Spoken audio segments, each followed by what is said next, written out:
दोस्तों स्टडी 91 में आप सभी का बहुत बहुत स्वागत है। दोस्तों आज आप सभी के लिए मैं लेकर हाजिर हूं 14 मार्च के सबसे महत्वपूर्ण करंट अफेयर के प्रश्नों को। तो चलिए देखते हैं दोस्तों कि कौन कौन से प्रश्न आज हमें पढ़ने हैं जो कि हमारे परीक्षा के लिए इंपॉर्टेंट है। ध्यान दीजिएगा दोस्तों, स्टडी 91 की तरफ से लेखपाल परीक्षा के लिए ये किताबें लॉन्च की गई हैं जिन्हें आप यूपी SSC से संबंधित किसी भी परीक्षा में इस्तेमाल कर सकते हैं। जी हाँ दोस्तों, बहुत सारे बच्चों का लगातार कमेंट आता रहता है कि सर जो सामान्य ज्ञान की किताब है क्या ये किताब हम लोग पढ़ सकते हैं। तो बहुत ही बेहतरीन ढंग से किताब लिखी गई, हालांकि परीक्षा वाइज भी किताब लिखी जा रही है। ये किताबें मैं आपको दिखाना चाहूंगा दोस्तों। देखिए ये किताबें हमारे पास यहाँ पे अवेलेबल है जिसे आप अपने नियर बाई बुक स्टॉल से परचेज कर सकते हैं, या फिर अगर आपको किसी तरह की दिक्कत हो रही है, किताबें नहीं मिल पा रही हैं, तो आप हमारे वेबसाइट या एप्लीकेशन के माध्यम से भी किताबें परचेज कर सकते हैं। इसके लिए आपको किसी भी तरह के अतिरिक्त शुल्क देने की कोई आवश्यकता नहीं है। ठीक है, जो किताब का मूल्य है केवल वही किताबें आपको वही चार्ज आपको देना, उससे ज्यादा आपके लिए कोई चार्ज नहीं। ठीक है, इसके अलावा स्टडी 91 की टीम के द्वारा कई सारे ऑनलाइन कोर्स भी चलाए जा रहे हैं।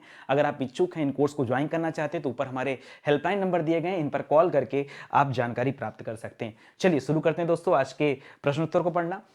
पहला सवाल है कि हाल ही में कहां पर पहले ड्रोन स्कूल का उद्घाटन किया गया। जी हां दोस्तों, पहला ड्रोन स्कूल दोस्तों ये कहां पर इसका उद्घाटन किया गया। अभी तक आपने बहुत सारे ड्रोन शो मेले के बारे में सुना होगा, जैसे अभी हाल ही में दोस्तों गणतंत्र दिवस के अवसर पर दोस्तों दिल्ली में एक ड्रोन शो मेले का आयोजन किया गया था। ठीक है, इसके अलावा दोस्तों लखनऊ में एक बहुत बड़ा ड्रोन शो मेला भी आयोजित किया गया था। यहां आपसे पहले ड्रोन स्कूल की बात कर रहे हैं, तो जो पहला ड्रोन स्कूल बन रहा है दोस्तों ये बन रहा है ग्वालियर में। ठीक है, और इसका उद्घाटन किसने किया, अगर सवाल बनता है कि इसका उद्घाटन किसने किया तो बताइएगा नागरिक उड्डयन मंत्रालय के मंत्री दोस्तों ज्योतिराज सिंधिया। क्या नाम है दोस्तों, ज्योतिराज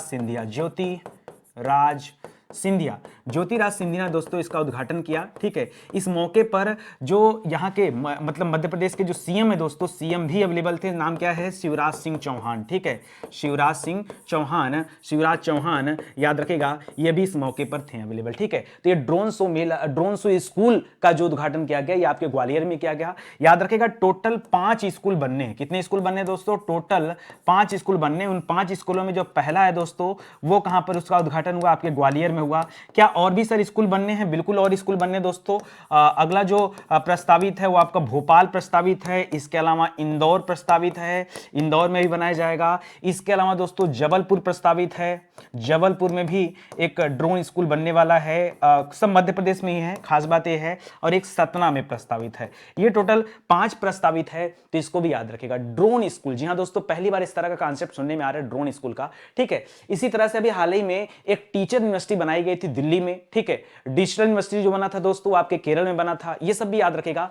एक एंटरप्रेन्योरशिप यूनिवर्सिटी आया था दोस्तों जिससे हमने पढ़ा था कर्नाटका में। तो ये सारी चीजें आप याद रखिए। बड़ोदरा की बात करें तो यहां पर जो है रेल यूनिवर्सिटी बनी हुई है भारत में। ठीक है, तो ये सब याद रखेगा। फिलहाल आपका उत्तर हो जाएगा ग्वालियर। और ये जो मैं पढ़ाया हूं दोस्तों वही सारी बातें यहां पर लिखी गई हैं, आप चाहें तो पढ़ सकते हैं। चलिए मैं आपको लेके चलता हूं दोस्तों, भारत में पहली बार या विश्व में पहली बार जब कोई घटना घटित होती है तब करंट अफेयर के लिस्ट को हम अपडेट करते हैं। तो एक बार आप रिवीजन कर लीजिए। कह रहा है कि पहला ड्रोन स्कूल कहां पर बनाया जा रहा है, तो याद रखेगा ये बनाया जा रहा है ग्वालियर में। इसके अलावा 4 और बनेंगे, भोपाल, इंदौर, जबलपुर और सतना, उसे भी याद रखेगा। भारत की सबसे बड़ी तैरती सौर ऊर्जा परियोजना का उद्घाटन कहां पे किया गया, तो यह परियोजना का उद्घाटन तमिलनाडु में किया गया, जहां के मुख्यमंत्री हैं एम.के. स्टालिन साहब। ठीक है, एम.के. स्टालिन मुख्यमंत्री हैं और आर्यन रवि वहां के राज्यपाल हैं। ठीक है, लिख रहा है भारत का पहला महिला स्वामित्व वाला 100% महिला स्वामित्व वाला दोस्तों औद्योगिक पार्क ये कहां पर खोला जा रहा है, तो ये आपके हैदराबाद में खोला जा रहा है। ठीक है, इसे भी याद रखेगा, हैदराबाद तेलंगाना। ठीक है, भगवान बुद्ध की दुनिया की सबसे लंबी प्रतिमा, ऊंची की बात नहीं कर रहा दोस्तों, लंबी की बात कर रहा है, तो याद रखेगा 100 फीट लंबी प्रतिमा है और यह बन रही है बोधगया में, बोधगया बिहार में। ठीक है, सौर ईंधन का उपयोग करने वाली पहली एयरलाइन का कौन है दोस्तों, तो याद रखेगा स्विस एयरलाइन। ठीक है, स्विस एयरलाइन ये सौर ईंधन का प्रयोग करने वाली पहली एयरलाइन है। किस स्थान पर 10 मिनट में 11,71,000 दिए जलाए गए, तो उज्जैन में महाकालेश्वर शिवलिंग जहां पर दोस्तों ये वहीं की बात है, क्षिप्रा नदी के तट पर दोस्तों उज्जैन बसा हुआ है, वहीं पर ये दिए जलाए गए। सड़क पर रहने वाले जानवरों के लिए एम्बुलेंस सेवा किसने स्टार्ट किया, तो यह भी आपके तमिलनाडु सरकार के द्वारा शुरू किया गया। करा किस संस्थान ने Gujarat international finance tech city यानी गिफ्ट सिटी में अपना एक नया कार्यालय खोलने जा रहा है, तो वह है न्यू डेवलपमेंट बैंक, एनडीबी जिसे आप कहते हैं दोस्तों। इसका एक कार्यालय भारत में गुजरात के गिफ्ट सिटी में खोला जा रहा है, इसे भी याद रखेगा। हाल ही में दुनिया में पौधे से निर्मित कोविड-19 वैक्सीन किसने बनाया है? जी हां दोस्तों, पौधे से निर्मित किया गया है और इसे बनाया है कनाडा देश ने। ठीक है, भारत का पहला ई वेस्ट इको पार्क ये दिल्ली में बनाया जा रहा है और देश के बाहर अपना पहला आईआईटी जो भारत खोल रहा है दोस्तों, ये संयुक्त अरब अमीरात देश में खोला जा रहा है। यह भी आपके लिए बहुत अच्छा सवाल है। नौका सेवाओं के लिए भारत का पहला नाइट नेविगेशन सिस्टम दोस्तों, यह ब्रह्मपुत्र नदी में लाया गया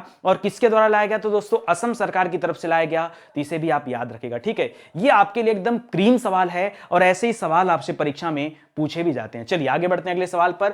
लिख रहा है सही जोड़े का मिलान करिए। ठीक है दोस्तों, हाल ही में फिर से एक बार नए राष्ट्रपति का चुनाव किया गया दोस्तों, किस देश में? तो देखिए राष्ट्रपति बनाया गया कैटलीन नोवाक को। किसे दोस्तों?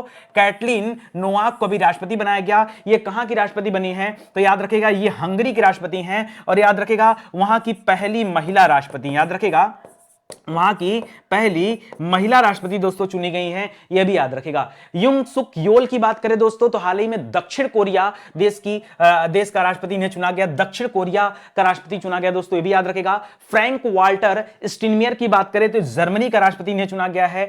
पॉल हेनरी, मैंने बताया था फ्रैंक जर्मनी, याद रखेगा। पॉल हेनरी साडोंगो दामिबा को दोस्तों कहां का चुना गया? याद रखेगा बुर्किना फासो का राष्ट्रपति चुना गया है और सियोमारो कास्त्रो को होंडुरास का राष्ट्रपति चुना गया। ठीक है, तो एक बार आप मैचिंग कराइए, क्या बनेगा दोस्तों? पहले का डी हो गया, दूसरे का दोस्तों ए हो जाएगा, तीसरे का दोस्तों ई हो गया, चौथे का दोस्तों सी हो गया और पांचवें का क्या हो गया? बी हो गया। तो D A E C B आपका सही जवाब हो जाएगा, यानी कि ऑप्शन नंबर 4 आपका राइट आंसर है। कोई दिक्कत आपको? देखिए इस तरह के सवाल आते तो मैं कूट बनाता हूं आपके लिए। ठीक है, ये कूट आपके लिए बहुत ही ज्यादा इंपॉर्टेंट है क्योंकि एक साल बहुत सारे सवालों का रिवीजन हो जाता है। एक साथ ज्यादा रिवीजन करेंगे आपके लिए ज्यादा फायदा रहेगा। ठीक है, तो याद रखेगा जो भी हाल फिलहाल की घटना है वो है हंगरी देश की। हंगरी की राजधानी याद रखेगा बुडापेस्ट है और हंगरी की संसद ने प्रधानमंत्री विक्टर ओरबान के बहुत ही करीबी हैं, ठीक है, याद रखेगा, जिन्हें राष्ट्रपति पद के लिए चुना गया। नाम क्या दोस्तों इनका? तो नाम है कैटलीन नोवाक। ठीक है, वहां की पहली महिला राष्ट्रपति के रूप में इनके चुना गया है, याद रखेगा। इसके ठीक पहले दोस्तों हम लोग पढ़े थे युंग सुक योल के बारे में, जो दक्षिण कोरिया देश के क्या चुने गए हैं? राष्ट्रपति चुने गए दोस्तों, तो ये भी आप याद रखेगा, ये भी आपके लिए अच्छा सवाल है। ठीक है, चलिए आगे बढ़ते हैं दोस्तों। दक्षिण कोरिया की राजधानी दोस्तों याद रखेगा सियोल है। ठीक है, सियोल, ठीक है, इसको याद रखेगा। शायद पिछली क्लास में मैंने सियोन कुछ बोला था तो कुछ बच्चों का कमेंट आया था, बहुत अच्छी बात है। आप लोग हमेशा बताया करिए, कहीं भी कुछ भी गलती रहे तो एक बार आप जरूर बताया करें। ठीक है, आगे बढ़ते हैं दोस्तों। लिखा हंगरी की पहली महिला राष्ट्रपति के रूप में दोस्तों किसे चुना गया? तो याद रखेगा कैटलीन नोवाक को चुना गया। दक्षिण कोरिया के नए राष्ट्रपति कौन बने? तो युंग सुक योल बने हैं। फ्रैंक वाल्टर स्टीनमेयर को कहां का चुना गया राष्ट्रपति? बताया था फ्रैंक कहां का दोस्तों? तो जर्मनी से फ्रैंक है। पॉल हेनरी साडोंगो दामिबा को दोस्तों बुर्किना फासो का राष्ट्रपति चुना गया है। DRDL का नाम सुना होगा, रक्षा अनुसंधान और विकास प्रयोगशाला, इसमें चुना गया दोस्तों श्रीनिवासन जी को। ठीक है, श्रीनिवास मूर्ति पूरा नाम है दोस्तों, GA श्रीनिवास मूर्ति। एंटोनियो कोस्टा की बात करें तो ये पुर्तगाल देश के प्रधानमंत्री चुने गए दोस्तों। सियोमारा कास्त्रो आपको बता ही चुका हूं, ये कहां का दोस्तों? होंडुरास से संबंधित हैं, महिला राष्ट्रपति वहां की हैं। मिया मोटली को प्रधानमंत्री चुना गया है, वो भी बारबाडोसा देश का। जोस डेनियल ओर्टेगा सावेंद्रा, ये फिर से दोस्तों इनका चुनाव किया गया, ये निकारागुआ देश के राष्ट्रपति हैं। और इसरो के जो नए चीफ बने हैं, जी हां, इसरो में अभी नए चीफ बने हैं, कौन? यश सोमनाथ। कौन, किसे चुना गया? यश सोमनाथ जी को। और अली खान इस्माइलरो, ये अभी नए PM बने दोस्तों, नए प्रधानमंत्री बने हैं कजाकिस्तान देश के। तो इसे भी आप याद रखिएगा, ये लिस्ट पूरी की पूरी अपडेट कर लीजिए। देखिए नियुक्ति है, लेकिन यहां पर आप देखिए लिखा है मुख्य पद से नियुक्ति। ठीक है, यानी किन किन व्यक्तियों को कोई बड़े पद पर बिठाएगा दोस्तों, ये ऐसे सवाल हैं, तो इन्हें भी आप याद रखिएगा। ठीक है, अगले सवाल पर आते हैं। अगला कह रहा है हाल ही में साहित्य अकादमी द्वारा साहित्योत्सव का आयोजन कहां पे किया गया? साहित्य अकादमी के द्वारा दोस्तों साहित्य उत्सव का आयोजन किया गया है। आपको बताना दोस्तों, अच्छा मैं कहूं कि साहित्य अकादमी पुरस्कार ये कब से वितरित किए जा रहे हैं दोस्तों? तो याद रखेगा 1954 से ये पुरस्कार वितरित किए जा रहे हैं। अभी इसकी स्थापना दिवस चल रहा था, इसलिए दोस्तों 12 मार्च को याद रखेगा इसकी स्थापना हुआ था, 12 मार्च को। इसलिए दोस्तों इसी दिन क्या किया गया? साहित्योत्सव का आयोजन किया गया। और इसका आयोजन कहां पे हुआ दोस्तों? याद रखेगा नई दिल्ली में किया गया। बाकी लखनऊ, इंदौर, लेह लद्दाख आपका गलत ऑप्शन है। साहित्योत्सव का आयोजन कहां पे किया गया? तो नई दिल्ली में किया गया। अच्छा ये करता क्या है? है साहित्य अकादमी जो संगठन है दोस्तों, ये साहित्य में लोगों को नए नए कार्य करने के लिए लोगों को पुरस्कृत करता है और इस बार भी पुरस्कृत किया जाएगा कुल 24 भारतीयों को। कितने भारतीयों को? याद रखेगा 24 भारतीय भाषाओं का प्रतिनिधित्व करने वाले 26 युवा लेखक हैं जो इसमें हिस्सा लेंगे। लेकिन इसमें से कितने लोगों को दोस्तों पुरस्कृत किया जाएगा? तो 24 विजेताओं का नाम घोषित किया जाएगा दोस्तों, इसको भी याद रखेगा। ठीक है, ये सब आपके लिए बढ़िया सवाल है, इसे आप ध्यान दीजिएगा। चलिए मैं आपको लेके चलता हूं इवेंट एंड समिट से जुड़े कुछ अच्छे सवालों पर। क्यों? क्योंकि ये भी एक तरह का इवेंट है। तो आइए देखते हैं कौन कौन से इवेंट हाल फिलहाल में हुए हैं। मान लीजिए परीक्षा में सवाल बने कि साहित्योत्सव का आयोजन कहां पे किया गया, तो क्या बताएंगे? नई दिल्ली में किया गया। क्यों नई दिल्ली में किया गया? क्योंकि हेडक्वार्टर वहीं पे 1954 में इसकी स्थापना वहीं से हुआ था। ठीक है, इसीलिए वहीं पर होगा। और कितने लोगों को दोस्तों इसमें पुरस्कृत किया जाएगा? तो 2 दर्जन लोगों को, 2 दर्जन यानी 24 लोगों को। ठीक है, तीसरे राष्ट्रीय युवा संसद महोत्सव का उद्घाटन समारोह को किसने संबोधित किया? तो दोस्तों इसको संबोधन, देखिए उद्घाटन समारोह और समापन समारोह 2 होते हैं। मतलब जब कोई समारोह चल रहा हो तो उसको उद्घाटन करते समय कोई संबोधित करता है, तो उसे संबोधित किया है किसने? तो याद रखेगा जो हमारे युवा विकास मंत्री हैं, नाम क्या दोस्तों? अनुराग ठाकुर। अनुराग ठाकुर ने किया है। और जो समापन वाला होगा वो दोस्तों लोकसभा अध्यक्ष ओम बिरला जी के द्वारा समापन समारोह का जो है संबोधन किया जाएगा। दोनों याद रखेगा सवाल। कह भारतीय कृषि अनुसंधान संस्थान, ठीक है, यानी IARI द्वारा 3 दिवसीय पूसा कृषि विज्ञान मेले का उद्घाटन किसने किया है? तो देखिए निश्चित रूप से जो हमारे कृषि कल्याण मंत्री हैं वो नरेंद्र सिंह तोमर हैं, लेकिन यहां पर उत्तर वो नहीं है। उत्तर क्या है? उत्तर दोस्तों कृषि कल्याण राज्य मंत्री होगा। और यहां पर दोस्तों कैलाश चौधरी का नाम सुना होगा आपने। कैलाश चौधरी ने इस पूसा कृषि विज्ञान मेले का उद्घाटन किया है। इंडिया ग्लोबल फोरम का वार्षिक शिखर सम्मेलन दोस्तों कहां किया जा रहा है? तो बेंगलुरु में किया जा रहा है, बेंगलुरु कर्नाटक में। ठीक है, G7 कृषि मंत्रियों की एक कभी समिट होने जा रही है दोस्तों, G7। जी हां दोस्तों, पिछले साल जो G7 का आयोजन किया गया था वो इंग्लैंड में किया गया था। इस बार जो G7 हो रहा है वो जर्मनी देश में हो रहा है, तो इसे भी याद रखेगा। ठीक है, आगे लिख रहा है दोस्तों, हाल ही में मोबाइल वर्ल्ड कांग्रेस का आयोजन कहां पे किया गया? तो बार्सिलोना में किया गया। पिछले साल भी बार्सिलोना में हुआ था, ये बार्सिलोना स्पेन में है, याद रखेगा। हाल ही में स्टडी इन इंडिया मीट का आयोजन कहां पे किया गया? तो स्टडी इन इंडिया मीट का आयोजन बांग्लादेश की राजधानी ढाका में किया गया। ये सभी सवाल आप पढ़ चुके हैं, बार बार पढ़ते हैं, रिवीजन होता है, तैयारी और भी ज्यादा अच्छी हो पाती है। ओशियन समिट दोस्तों कहां पर हो रहा है? तो अपने भारत में हो रहा है। 2023 में अंतरराष्ट्रीय ओलंपिक समिति के सत्र की मेजबानी कौन करने वाला है? वैसे तो अगला ओलंपिक आपके फ्रांस में खेला जाएगा, फ्रांस की राजधानी पेरिस में, बट इस ओलंपिक सत्र की मेजबानी अपना मुंबई कर रहा है, तो इसे भी आप याद रखेगा। यह भी आपके लिए अच्छा सवाल है। करा किस केंद्रीय मंत्रालय ने रीइमेजिनिंग म्यूजियम इन इंडिया पर वैश्विक शिखर सम्मेलन का आयोजन किया? तो याद रखेगा यह हमारे संस्कृति मंत्रालय की तरफ से किया गया, जिसके मंत्री हैं जी किशन रेड्डी साहब। ठीक है, तो इसको भी याद रखेगा। ये आपके क्रीम सवाल हो गए जो हाल फिलहाल में करंट अफेयर में चर्चा में चल रहे थे। बढ़ते हैं दोस्तों अगले सवाल पर।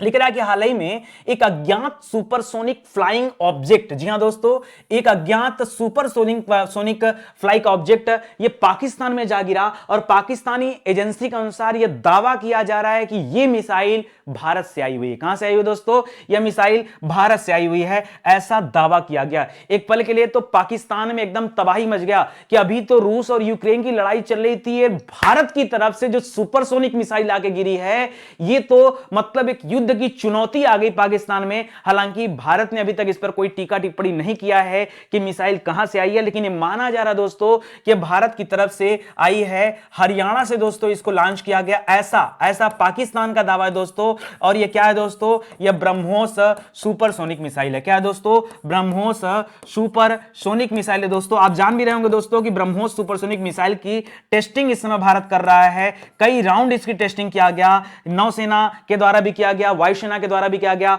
तो हर जगह से दोस्तों इसकी टेस्टिंग लगातार चल रहे हैं। अभी तो नौसेना वाला चल रहा था, उसे भी याद रखेगा। ठीक है, तो एक सवाल ये है, इसे आप पढ़ सकते हैं। अच्छा, ये गिरा कहां है दोस्तों? तो पाकिस्तान में एक जगह है मियां चन्नू। क्या जगह है? मियां चन्नू। ये मियां चन्नू में गिरा जाकर के। और क्या कहा जा रहा दोस्तों कि ये दागा कहां से गया था, मतलब ये कहां से लॉन्च हुआ था?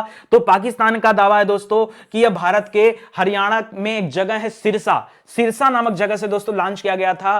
सिरसा से लॉन्च हुआ, मियां चन्नू में गिरा, ये आप याद रखेगा। लेकिन अभी भारत इस पर क्या है? एकदम शांत है। और ये उस तरह की कोई मिसाइल भी नहीं थी जो है घातक मिसाइल होती हैं, ये इस तरह की कोई मिसाइल नहीं थी, इसलिए इससे कोई ऐसा नुकसान नहीं हुआ है। और ये जहां पे गिरा है ना, वो जगह भारतीय सीमा से 124 किलोमीटर पाकिस्तान की तरफ है। कितना? 124 किलोमीटर दोस्तों पाकिस्तान की तरफ है, यह भी याद रखेगा। ब्रह्मोस मिसाइल की बात करें दोस्तों तो ब्रह्मोस मिसाइल का भारत उत्पादन करता है, ठीक है, और इसका निर्यात भी करता है, बना करके दूसरे देशों को बेचता है। जो छोटे छोटे देश हैं जैसे आपका मिस्र देश हो गया, मिस्र की राजधानी काहिरा हो गया, दक्षिण अफ्रीका हो गया, वियतनाम देश हो गया, ओमान हो गया, चिली हो गया, ब्रुनोई हो गया, तो इन सभी देशों को दोस्तों भारत मिसाइल बेचता भी है, ठीक है। तो याद रखेगा, सवाल चर्चा में था, मैंने कहा आपको बता दिया जाए। चलिए डिफेंस से जुड़े कुछ अच्छे सवालों पर एक बार फिर से चर्चा करते हैं जो परीक्षा में पूछे जा सकते हैं। तो जरा ध्यान दीजिए, अभी ये जो अज्ञात मिसाइल है ये ब्रह्मोस सुपरसोनिक मिसाइल कहा जा रहा है।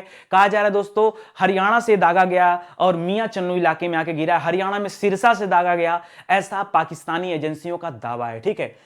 करा भारत ने किस देश के साथ अभी स्लिनेक्स नाम का एक नौसैनिक अभ्यास किया? तो यह अभ्यास भारत श्रीलंका देश के साथ किया। कई बार सवाल जब परीक्षा में आते हैं लोग सिंगापुर करते हैं क्योंकि स्ली से समझते हैं लोग सिंगापुर होगा, लेकिन नहीं, याद रखिएगा सिंगापुर के साथ भारत सिम्बेक्स अभ्यास करता है। क्या? सिम्बेक्स, ठीक है। ऑस्ट्रेलिया के साथ ओसिंडेक्स करता है, जापान के साथ जिमेक्स करता है और श्रीलंका के साथ स्लिनेक्स नामक अभ्यास करता है, ठीक है। याद रखेगा दोस्तों, यह भी आपके साथ अच्छा सवाल है। हैंड इन हैंड एक अभ्यास है दोस्तों जो चीन के साथ करता है। सूर्य किरण एक अभ्यास है जो नेपाल के साथ करता है। ये सब याद रखिए, सवाल आते हैं परीक्षा में। भारत और अमेरिका के बीच में अभी दोस्तों 19वीं सैन्य बैठक किया गया और ये जो बैठक हुई थी ये उत्तर प्रदेश के आगरा में हुई, ठीक है। सवाल बड़ा इंपॉर्टेंट है, भारत और अमेरिका की सैन्य बैठक को भी आगरा में, तो सवाल तो यार जरूरी हो जाता है हमारे परीक्षा के हिसाब से।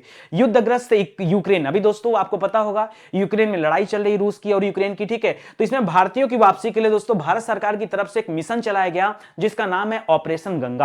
इसके अलावा दोस्तों भारत से 4 कैबिनेट मिनिस्टर को यूक्रेन के पड़ोसी देशों में भेजा गया जहां से ज्यादा भारतीयों को बाहर निकाला जा सके, तो वो भी याद रखेगा। कर भारत किस देश के साथ पूर्व धर्म गार्जियन अभ्यास करा? ईस्टर्न कर सकते हैं दोस्तों। पूर्व धर्म गार्जियन अभ्यास से भारत जापान देश के साथ करता है, ठीक है। किस देश में भारतीय वायुसेना ने एक्स कोबरा वॉरियर अभ्यास कर रहा है दोस्तों भारत? तो ये यूनाइटेड किंगडम के साथ किया जा रहा है। करा भारत ने किस देश के साथ पूर्वी ब्रिज यानी ईस्टर्न ब्रिज 6 अभ्यास कर रहा है दोस्तों? तो ये ओमान देश के साथ कर रहा है, ये भी याद रखेगा, अच्छा सवाल है, ठीक है। हाल ही में किस देश ने भारत को सभी अनुबंधित 70,000 AK-203 असॉल्ट राइफल सौंप दिया है? वैसे तो दोस्तों हम बात करें अगर इस राइफल की तो याद रखिएगा भारत ने कॉन्ट्रैक्ट किया था रूस देश के साथ, वो भी 70,000 के लिए नहीं, 6,70,000 राइफल के लिए। कितना? 6,70,000। तो 70,000 राइफल ये रूस से हमें मिलने वाले थे जो हमें मिल चुके हैं, और बाकी के 6 लाख क्या होगा? तो बाकी के 6 लाख का प्रोडक्शन किया जाएगा उत्तर प्रदेश के रायबरेली में, तो ये भी आप याद रखेगा, अच्छा सवाल है, ठीक है। ये 70,000 मिल चुके हैं, किस देश से मिले दोस्तों? सवाल ये बने तो बताएगा रूस से मिला है। नाटो सदस्य देशों का समुद्री अभ्यास नेपच्यून स्ट्राइक 22 ये भूमध्य सागर में किया जा रहा है, तो इसे भी याद रखेगा। दिल्ली के इंडिया गेट पर अमर जवान ज्योति की लौ को किसमें मिला दिया गया? तो भारतीय युद्ध स्मारक लौ जो है, राष्ट्रीय युद्ध स्मारक लौ, उसमें जाकर के अमर जवान ज्योति की लौ को मिला दिया गया जो 1971-72 के दौरान जलाई गई थी और तब से लगातार ये जल रही थी, अब उसे ले जाकर इस लौ में मिला लिया गया, ठीक है। तो ये भी आप याद रखेंगे। चलिए अगले सवाल की तरफ चलते हैं। हाल ही में दुनिया की एंटी मनी लॉन्ड्रिंग और एंटी टेररिज्म फाइनेंसिंग एजेंसी, जिसे हम क्या कहते हैं? FATF कहते हैं, फाइनेंशियल एक्शन टास्क फोर्स, ये इसका फुल फॉर्म दोस्तों। अभी दोस्तों इसका अध्यक्ष चुना गया। किसे अध्यक्ष चुना गया? सवाल ये बनता है दोस्तों, तो याद रखेगा अगर मैं यहां माधवीपुरी बुच की बात करूं तो याद रखेगा इनको पहली महिला अध्यक्ष चुना गया है, पहली महिला अध्यक्ष चुना गया। किसका दोस्तों? तो security and exchange board of India, SEBI का दोस्तों इनको अध्यक्ष चुना गया, ये आप याद रखेगा, ठीक है। डॉक्टर मार्कस प्लियर की बात करें दोस्तों तो मार्कस प्लियर ये जर्मनी देश के रहने वाले हैं, ठीक है, और ये अब हट चुके हैं, ये हट चुके हैं दोस्तों। ये पूर्व में याद रखेगा FATF के अध्यक्ष थे। क्या थे दोस्तों? ये पूर्व में FATF के क्या थे? अध्यक्ष थे, अब नहीं है, पूर्व में थे, याद रखेगा, ये पूर्व अध्यक्ष थे, ठीक है। यहां टी राजा कुमार की बात करें दोस्तों तो भारतीय नहीं है, नाम से लग रहा होगा भारतीय, ये सिंगापुर के रहने वाले हैं। कहां के रहने वाले हैं? सिंगापुर के रहने वाले दोस्तों, और इनको FATF का अभी अध्यक्ष चुना गया, FATF का अध्यक्ष चुना गया। तो जो आपका राइट आंसर होगा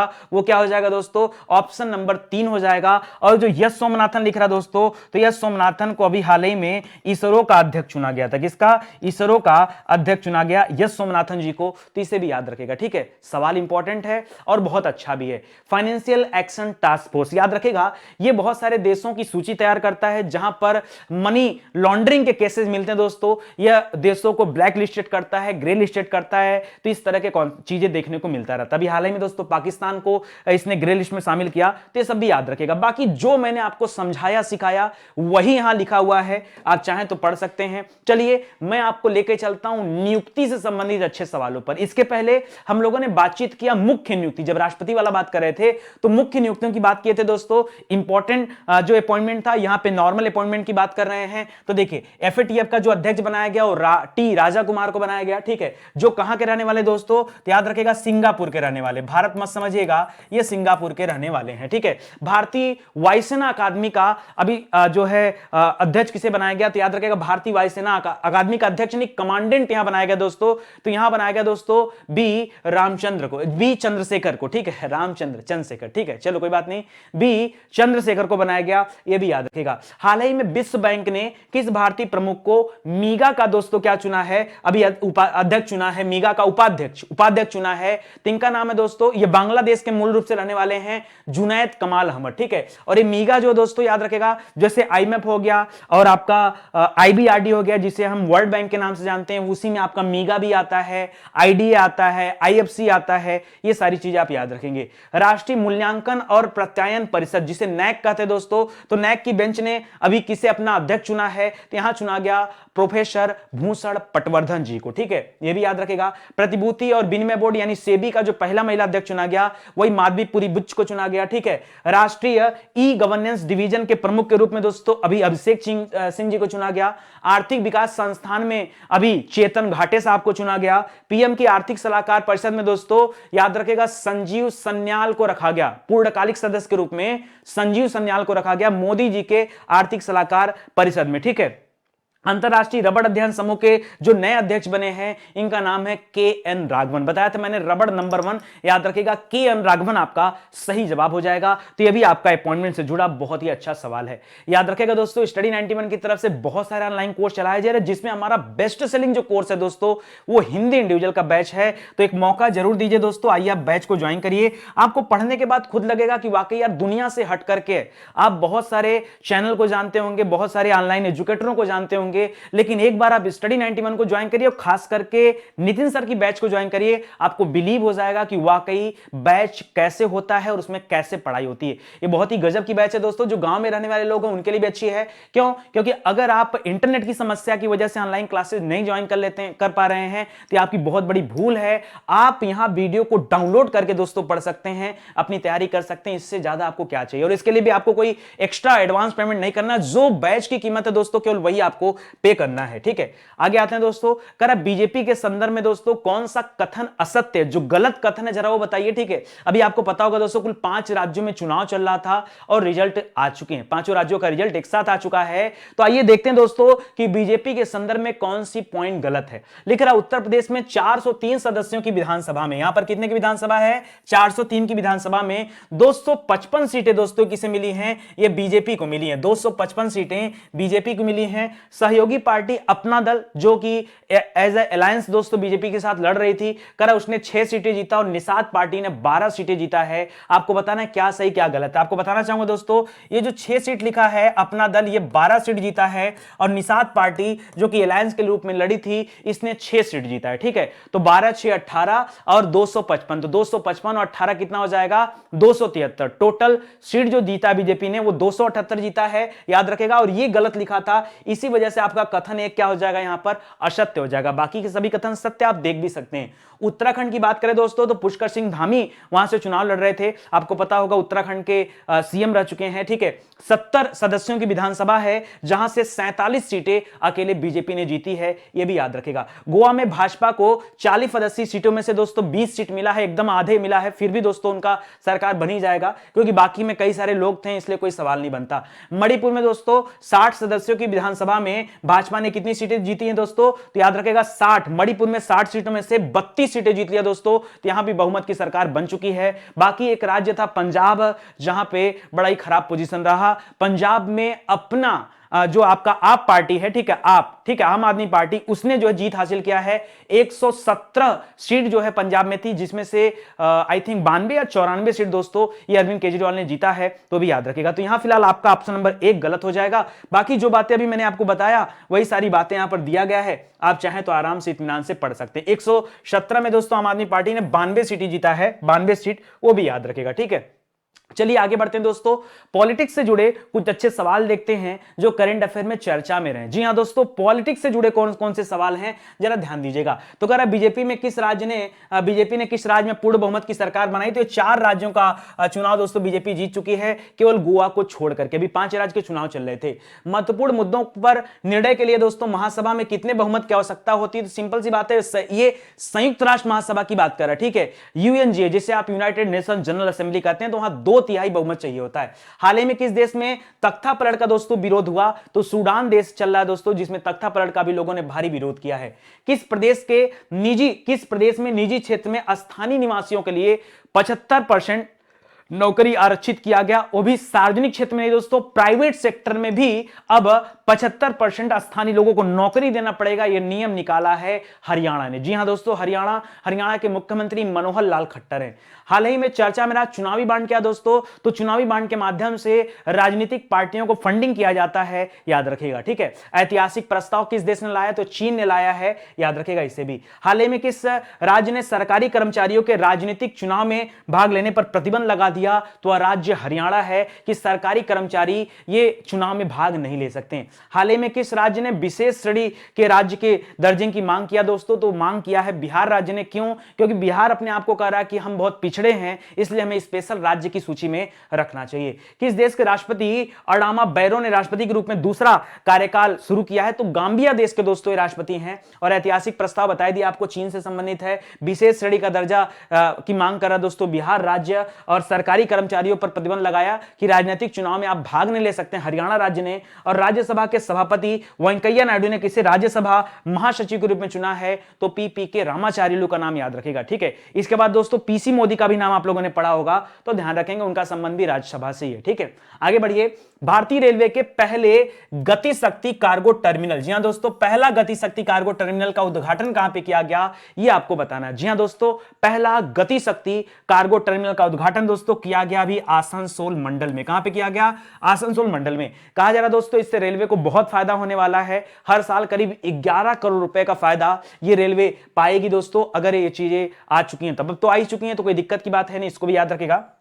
बाकी दोस्तों रेलवे से जुड़े कुछ अच्छा बात करें तो अभी हाल ही में दोस्तों रेलवे ने एक केबल ब्रिज बनाया। क्या बनाया दोस्तों? केबल ब्रिज बनाया। क्या आपको पता है कि रेलवे ने ये केबल ब्रिज कहां पर बनाया? तो याद रखेगा दोस्तों, ये केबल ब्रिज जम्मू कश्मीर बन रहा है, ठीक है दोस्तों। अभी पूर्वोत्तर के किस राज्य में पहली बार दोस्तों रेलवे ने एंट्री किया? पूर्वोत्तर राज्य है दोस्तों जहां रेलवे ने एंट्री किया, वो राज्य कौन सा दोस्तों? तो याद रखेगा वो मणिपुर राज्य, इसको भी याद रखेगा। अभी दोस्तों उत्तर प्रदेश की बात करें तो अभी झांसी रेलवे स्टेशन का नाम दोस्तों चेंज कर दिया गया। इसका नाम रखा गया वीरांगना लक्ष्मीबाई रेलवे स्टेशन। क्या नाम रखा गया दोस्तों? वीरांगना लक्ष्मीबाई रेलवे स्टेशन रखा गया दोस्तों, इसको भी याद रखेगा, ठीक है। ये भी अच्छा सवाल है। रेलवे ने दोस्तों भारत की सबसे बड़ी कुश्ती अकादमी अभी खोला है, ठीक है। सबसे बड़ी कुश्ती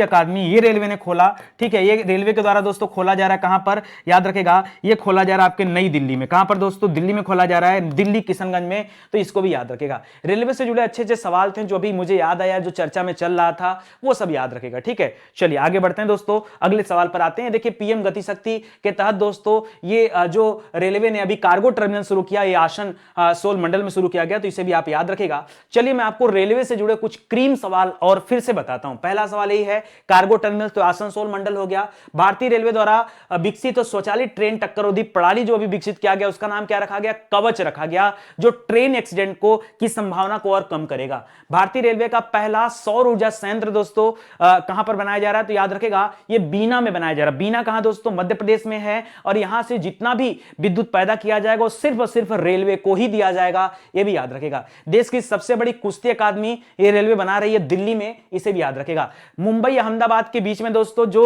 आपका बुलेट ट्रेन चलने वाला, उसके लिए पहला स्टेशन फाइनल किया गया और पहला स्टेशन सूरत होगा, उसे भी याद रखेगा। हाल ही में किस राज्य में पहली बार अभी रेलवे ने एंट्री किया है? तो मणिपुर है दोस्तों, जहां रेलवे पहुंची है। झांसी रेलवे स्टेशन का नाम बदल करके वीरांगना लक्ष्मीबाई रेलवे स्टेशन कर दिया गया, यह भी याद रखेगा। करा रेल मंत्री का नाम बताइए जिन्होंने पर्यटन के लिए तीसरा खंड भारत गौरव ट्रेनों की शुरुआत किया था? तो वर्तमान में रेल मंत्री हैं अश्वनी वैष्णव जी, उन्होंने ही शुरू किया। किस राज्य में पाताल पानी रेलवे स्टेशन का नाम बदल दिया गया? तो मध्य प्रदेश में रेलवे स्टेशन है, इनका नया नाम हो गया इस रेलवे स्टेशन का टंट्या मामा रेलवे स्टेशन। क्या रखा गया? टंट्या मामा रेलवे स्टेशन। तो इसे भी आप याद रखिएगा, ठीक है। चलिए अगले सवाल पर आते हैं। सही सुमेलित करना दोस्तों, इतना बड़ा सवाल तो सर आज तक हमने देखा ही नहीं। कैसे देखोगे भाई? ठीक है, अरे देखना पड़ेगा। देखो दिखला दोस्तों, सबसे बड़ा मतलब यहां आपको सुमेलित करना दोस्तों, क्या इतना बड़ा सवाल है तो इंपॉर्टेंट। मैं सोचा पहले 4 का बनाऊं, फिर दिल किया 5 का बनाऊं, फिर कहा यार 6 का बना लो, फिर कहा 10 का बना लो, फिर तो एक पल के लिए मन कहा कि यार 11 12 का बना लो, लेकिन जगह नहीं पड़ रहा था। मैंने कहा 2 घटा दो, नहीं बच्चे परेशान हो जाएंगे, इसको मत टेंशन लो यार, पढ़े हो ना तो परेशान क्यों होता है। बताता हूं। देवाशीष पांडा, अभी हाल ही में देवाशीष मित्रा का नाम सुना होगा दोस्तों। तो देवाशीष मित्रा को आईसीसीआई का अध्यक्ष चुना गया। Institute of chartered accountant of India का नाम सुना होगा दोस्तों। वो देवाशीष मित्रा उनका नाम था। देखिए देवाशीष मित्रा 8वें नंबर पर है और इनको आईसीआई में चुना गया, ठीक है। आईसीआई जो institute of chartered accountant of India है। यहां देवाशीष पांडा की बात करें दोस्तों, तो पांडा साहब को अभी इरडा में चुना गया। कहां पर? इरडा। याद रखेगा इरडा का फुल फॉर्म क्या होता है? Insurance regulatory authority development authority of India. Insurance regulatory development authority of India इसे कहते दोस्तों। तो इरडा का जो नया अध्यक्ष चुना गया वो देवाशीष पांडा को चुना गया। पांडा पांडा पंडित पांडा, पांडा का संबंध इंश्योरेंस बीमा से, याद रखेगा, और मित्रा का संबंध अकाउंटेंट से, तो इसको भी याद रखेगा। सेबी का जो अध्यक्ष चुना गया था, पहली महिला अध्यक्ष बनाया गया था दोस्तों माधवीपुरी बुच को। खोजिए कहां में लिखा है दोस्तों? आई नंबर पे। कहां पे दोस्तों? आई नंबर पे, ठीक है। मैं सोच रहा हूं अगर ऐसे लिखूंगा तो बड़ा क्रॉस हो जाएगा, एक काम करता हूं डायरेक्ट लिख देता हूं। देखो जैसे देवाशीष पांडा हमारे ई पे आए थे, तो पहले पे क्या हो गया दोस्तों? ई हो गया। सेबी वाली कहां आई थी दोस्तों? माधवीपुरी बिच, ये आई पे थी, आई लिख लेते हैं, ऐसे करके लिख लेते हैं, ठीक है। राष्ट्रीय ई गवर्नेंस डिवीजन में दोस्तों किसे रखा गया? अभिषेक सिंह को रखा गया। किसे? अभिषेक सिंह। ये आ गया आपके जे नंबर पे, ठीक है। आर्थिक विकास संस्थान में चेतन घाटे का नाम बताया। चेतन घाटे साहब कहां गए भाई? अरे कुछ इधर लिखा कुछ इधर लिखा भाई, चलो कोई बात नहीं, चेतन घाटे साहब इधर हो गए ए नंबर पे, ठीक है। आईओसी एथलीट आयोग जो है दोस्तों, आईओसी एथलीट आयोग में किसे रखा गया? तो यहां रखा गया एम्मा टेहरे को। एम्मा टेहरे को रखा गया था। आरबीआई के केंद्रीय बोर्ड में दोस्तों चुना गया संजय मल्होत्रा साहब को। यहां संजय मल्होत्रा कर लीजिएगा, ठीक है। इसके अलावा संजय मल्होत्रा को दोस्तों वित्त विभाग में एज ए सचिव भी रखा गया था, वो भी याद रखेगा। विनीत जोशी जी की बात करें तो विनीत जोशी जी को किसमें चुना गया था दोस्तों? ये सीबीएसई में आए हैं जोशी जी। सीबीएसई मतलब आ गया सी नंबर आपका। देवाशीष मित्रा आपका आईसीआई आ जाएगा, मतलब डी आ जाएगा यहां पर। यश किशोर साहब एसएससी में है, मतलब यहां जी आ जाएगा। शांति सिंह धूलीपुड़ी पंडित ये जेएनयू की पहली महिला कुलपति चुनी गई है, तो यहां एच आ जाएगा, ठीक है। तो मिलान करिए EIJA। EIJA कहां है दोस्तों? EIJA ऑप्शन नंबर 4 दोस्तों आपको दिख रहा होगा, आप मिला लीजिए, आपका सही बन जाएगा सीरियल, ठीक है। कुछ गड़बड़ हो रहा है क्या? यश किशोर साहब को जी में रखा गया। एफ रखा है दोस्तों देवाशीष मित्रा। देवाशीष मित्रा को डी में, ठीक तो है? डी आईसीआई, ठीक तो है। यहां पे देखिए कुछ गलत अगर होगा तो आप सही कर लीजिएगा। ये इसकी गारंटी नहीं, इसकी गारंटी दोस्तों की आपका सही लिखा गया। आ गया कि नहीं समझ में? आएगा यार समझ में, परेशान मत हो, बस आप आराम से पढ़ते चलो, ठीक है। यहां देखिए लिखा है बहुत सारी बातें, आप चाहे तो मिला सकते हैं। देखिए देवाशीष पांडा मैंने बताया था, इसमें आ गया माधवीपुरी बुच सेबी में आ गई, अभिषेक सिंह यहां आ गए, चेतन घाटे एम्मा टेहरे यहां आ गए, केंद्रीय बोर्ड में आ गए, विनीत जोशी सीबीएसई में आ गए, ये आईसीआई में आ गए, यश किशोर एसएससी में आ गए, और ये आपके जेएनयू में आ गए, ठीक है। तो मिला लीजिएगा, ऐसे हो जाएगा आपका सही उत्तर, ठीक है। चलिए आगे बढ़ते हैं दोस्तों, ये तो आपका हो ही चुका है। अब सीधे हम लोग आते हैं दोस्तों नियुक्ति से संबंधित अच्छे सवालों पर। फिर से आ जाइए, अभी हमने पढ़ा था थोड़ी देर पहले, तो याद रखेगा आईआरडीए में कौन आ गए हैं? तो देवाशीष पांडा साहब आ गए। और जो आपका एफएटीएफ में भी चुना गया है, ये तो राजा को चुना जाए, जो राजा कहां का? सिंगापुर का। पूरा नाम क्या है? टी राजा कुमार, ठीक है। भारतीय वायुसेना अकादमी का कमांडेंट चुना गया दोस्तों, अब सही याद रखेगा, चंद्रशेखर नाम है, रामचंद्र नहीं, बी चंद्रशेखर नाम है, याद हो जाएगा, घबराइए मत, ठीक है। विश्व बैंक में दोस्तों अभी चुना गया मीगा का उपाध्यक्ष जुनैद अहमद कमाल अहमद को, ठीक है। नैक में जो अध्यक्ष चुना गया दोस्तों, प्रोफेसर भूषण पटवर्धन को चुना गया। सेबी में माधवीपुरी बुच को चुना गया। राष्ट्रीय ई गवर्नेंस डिवीजन में अभिषेक सिंह को चुना गया। आर्थिक विकास संस्थान में चेतन घाटे को चुना गया। और प्रधानमंत्री मोदी जी की आर्थिक सलाहकार परिषद में संजीव सन्याल जी को चुना गया, ठीक है। तो याद रखेगा, सवाल तो इंपॉर्टेंट है भाई। चलिए आगे बढ़ते हैं अगले सवाल पर। करा एयरपोर्ट काउंसिल इंटरनेशनल द्वारा 2021 के एयरपोर्ट सर्विस क्वालिटी सर्वेक्षण में, किसमें? एयरपोर्ट सर्विस क्वालिटी सर्वेक्षण दोस्तों भारत के कितने हवाई अड्डों को शामिल किया गया? तो भारत के 6 हवाई अड्डों को दोस्तों शामिल किया गया। किस लिए शामिल किया गया? तो सबसे अच्छी सर्विस इन एयरपोर्टों की थी दोस्तों, इसके लिए शामिल किया गया। लेकिन ध्यान दीजिए दोस्तों, ये जो 6 एयरपोर्ट चुने गए हैं, ये अलग अलग श्रेणी के एयरपोर्ट हैं, ठीक है। जिसमें जो सबसे नंबर 1 स्थान है दोस्तों, मुंबई है, छत्रपति शिवाजी महाराज अंतरराष्ट्रीय हवाई अड्डा। याद रखिएगा, ऐसा देखिए यहां श्रेणी दोस्तों कुल मिला के 4 श्रेणी है। श्रेणी 1 है, दूसरी श्रेणी है, तीसरी श्रेणी और चौथी श्रेणी, ठीक है। इन 4 श्रेणियों में क्या अंतर है दोस्तों? तो देखिए प्रतिवर्ष 40 मिलियन से अधिक यात्री, 40 मिलियन समझते हैं, मतलब 4 करोड़ से ज्यादा लोग यहां से यात्रा करते हैं। 40 मिलियन मतलब कितना हो गया? 4 करोड़, ठीक है। तो इसमें 2 आए हैं, एक दिल्ली वाला, एक मुंबई वाला। ये दिल्ली वाला इंदिरा गांधी के नाम से है और मुंबई वाला छत्रपति शिवाजी के नाम से। तो दोनों याद रखेगा।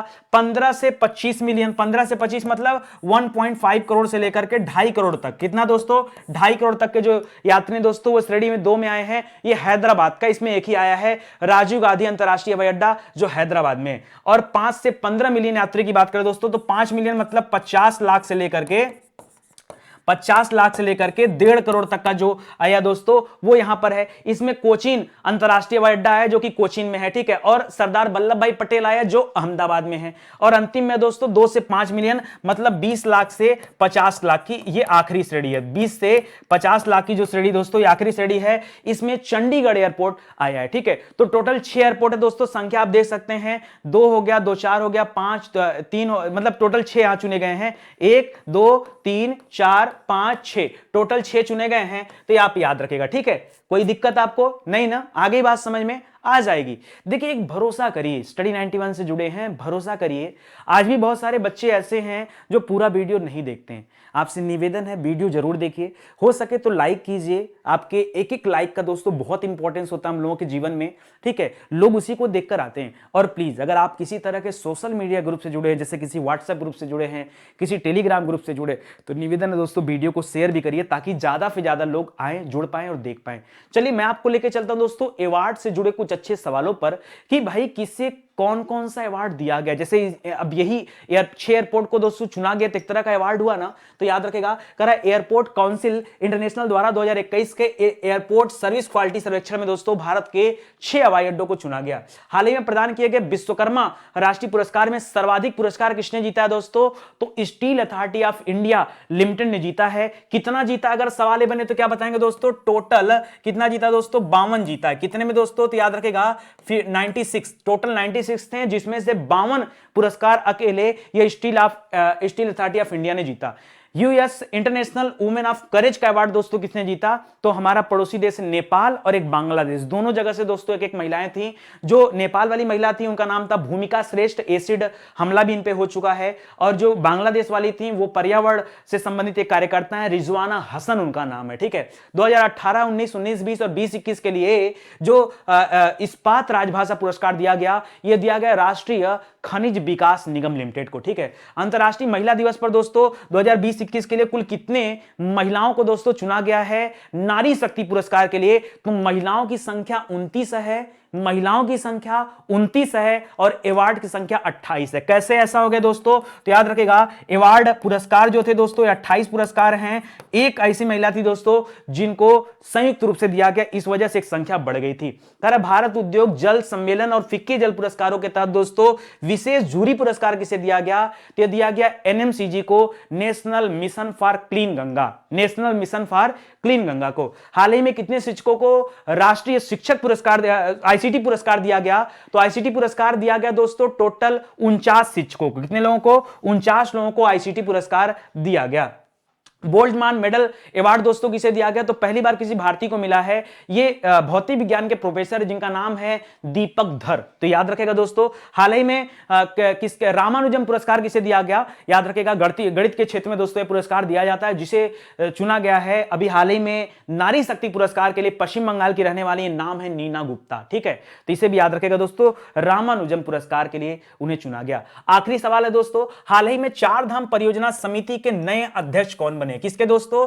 चार धाम परियोजना समिति के जो नए अध्यक्ष बने हैं, याद रखेगा पूर्व अध्यक्ष इनके कौन थे दोस्तों? तो पूर्व अध्यक्ष थे रवि चोपड़ा, ये पूर्व अध्यक्ष थे दोस्तों। अभी हाल ही में दोस्तों इनका इस्तीफा आ गया। ठीक है, जब इनका इस्तीफा आ गया तो इनके इस्तीफे को किसने स्वीकार किया दोस्तों? तो याद रखेगा इस्तीफा स्वीकार किया किसने? तो लिखा है दोस्तों नीचे, दो लोगों ने, जस्टिस डीवाई चंद्रचूड़ ने और जस्टिस सूर्यकांत ने। और जो नए बने दोस्तों उनका नाम क्या है? तो याद रखेगा जस्टिस ए.के. सीकरी। क्या नाम है दोस्तों? याद रखेगा जस्टिस ए.के. सीकरी दोस्तों, ये इस चार धाम परियोजना के नए अध्यक्ष चुने गए। जी हां दोस्तों, इसे भी याद रखेगा। चार धाम परियोजना क्या दोस्तों? तो आपको पता है भारत के अंदर चार धाम है, इन चारों धामों को जोड़ने वाली एक परियोजना है दोस्तों, जिस पर काम चल रहा है। तो ये आपका सवाल है, चार धाम परियोजना के जो अध्यक्ष चुने गए हैं वो कौन बने हैं? ए.के. सीकरी साहब बने हैं। 900 किलोमीटर की महत्वाकांक्षी परियोजना दोस्तों, ये इससे संबंधित है, जो मतलब चीन की सीमा तक जाती है, अपने आप में बहुत बड़ी बात है। ठीक है,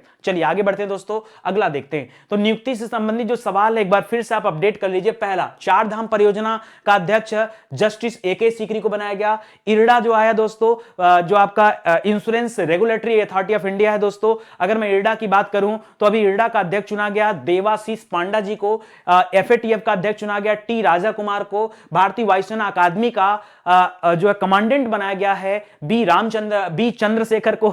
बी चंद्रशेखर, नाम शिव का, याद रखेगा। ठीक, अब नहीं भूलेगा। आगे देखिए, मीगा में जो उपाध्यक्ष चुना गया जुनैद कमाल अहमद को चुना गया है। नायक में जो उपाध्यक्ष चुना गया है वो प्रोफेसर भूषण पटवर्धन को चुना गया है। सेबी में जो महिला अध्यक्ष चुना गया पहली बार, इनका नाम है माधवी पुरी बुच, ये भी याद रखेगा। राष्ट्रीय ई गवर्नेंस डिवीजन में अभिषेक सिंह जी को चुना गया है और आर्थिक विकास संस्थान में चेतन घाटे साहब को चुना गया। तो ये सब सवाल आप याद रखेगा दोस्तों, यही वो सवाल हैं जो आपसे आपकी परीक्षा में पूछे जाते हैं। स्टडी 91 के साथ रहेंगे दोस्तों तो एक फायदा है कि डेली रिवीजन के माध्यम से करंट अफेयर के सवाल भी याद हो जाते हैं। उत्तर तो बहुत छोटी सी बात है, डिस्क्रिप्शन उससे भी छोटी बात है, क्योंकि जहां क्वेश्चन याद हो जाते हैं तो समझो उत्तर तो यूं चुटकी में याद हो जाते होंगे। ठीक है, इसके अलावा दोस्तों स्टडी 91 बहुत सारे ऑनलाइन कोर्स चला रहा है। अगर आप तैयारी करना चाहते हैं हमारे साथ जुड़ करके, तो आइए एक मौका हमें दीजिए दोस्तों। स्टडी 91 की किताबें भी दोस्तों आ चुकी हैं। ये किताबें आप अपने नियर बाई बुक स्टॉल से परचेज कर सकते हैं या फिर हमारे स्टडी 91 के एप्लीकेशन या वेबसाइट के माध्यम से ऑर्डर कर सकते हैं। यार 2-3 हजार की किताबें नहीं है, चले जाओ ऑनलाइन, बहुत सारे लोग प्रचार करते हैं, आप देखे होंगे 2 किताब दाम कितना 1000। ऐसा कुछ नहीं दोस्तों, ये किताबें इतनी सस्ती हैं कि शायद ही कोई पब्लिकेशन वाला आपको इतने अच्छे से किताबें भेजेगा। ठीक है, मात्र जो किताब का दाम है दोस्तों 100 रुपए किताब की कीमत है, वही किताब आपसे ली जा रही है और ये किताब उतने में ही आपको घर तक डिलीवर्ड की जा रही है। कोई भी शिपिंग चार्ज नहीं लिया जा रहा है। जबकि जाहिर सी बात है, अगर हम आपके घर तक आपकी किताबें पहुंचा रहे हैं तो यार सोचो कितने पैसे लग रहे होंगे। लेकिन हम किसी तरह के शिपिंग चार्ज भी आपसे नहीं ले रहे हैं, केवल इसलिए कि आप सभी मन से पढ़ाई करिए, अच्छे से पढ़ाई करिए, कोई दिक्कत आपको ना होने पाए। चाहे आप मार्केट खरीदे, कहीं से खरीदे, मतलब पढ़िए बैठ करके। यार इतनी अच्छी पॉलिसी के साथ और कोई मार्केट में नहीं है, देख लेना एक दिन, खुद ही आप समझ जाएंगे। ठीक है, ये हमारे हेल्पलाइन नंबर दिए गए हैं, इन पर कॉल करके आप संपर्क कर सकते हैं। किसी तरह की जानकारी सूचना चाहिए तो प्राप्त कर सकते हैं। मिलते हैं दोस्तों अगले वीडियो में, तब तक के लिए धन्यवाद। जय हिंद, जय Bharat. Thank you so much.